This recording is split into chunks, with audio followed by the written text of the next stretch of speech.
shredded cabbage here that's all going to cook down. But we need to flavor that with something. So we're going to start with some mushrooms. So you want about a half a pound of mushrooms. You can slice them thin or thick, however you want them, because they're all going to be sauteed. But make sure that you wipe them off first, either with a wet paper towel or use a mushroom brush, which you can find in any store. There are our mushrooms. We're just going to set them aside.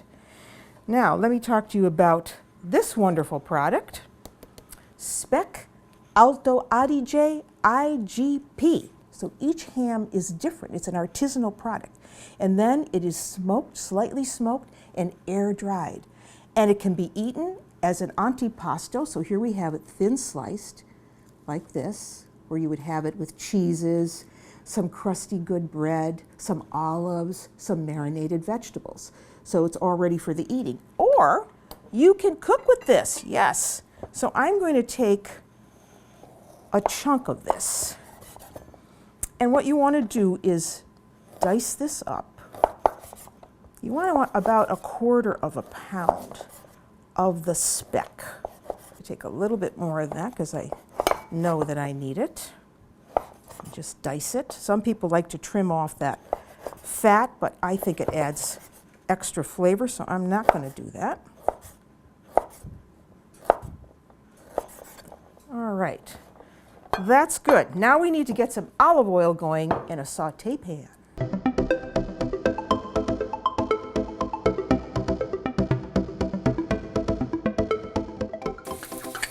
There goes 1 clove of garlic minced.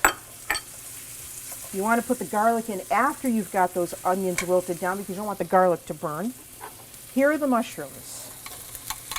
We add those, and we're going to cook this now until those mushrooms start to exude their liquid.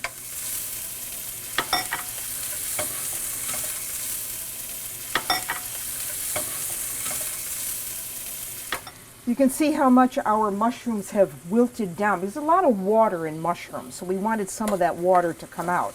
Now everything's looking beautiful. We can add the shredded cabbage raw with this mixture.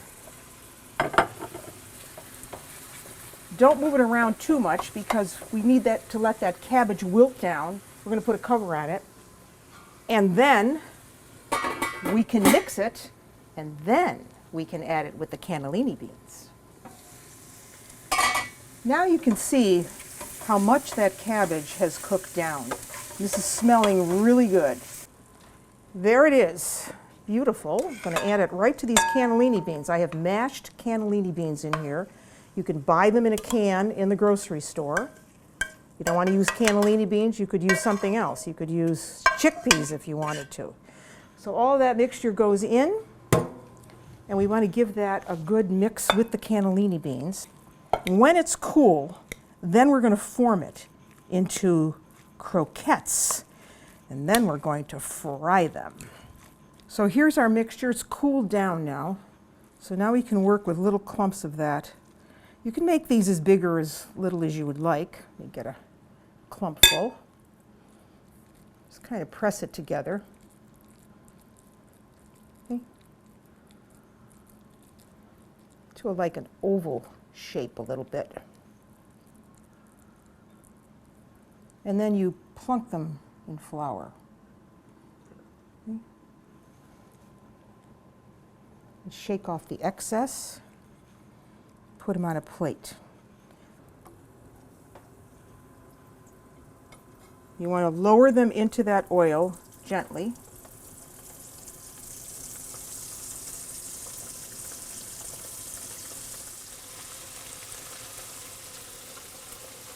And just let them go until they're brown.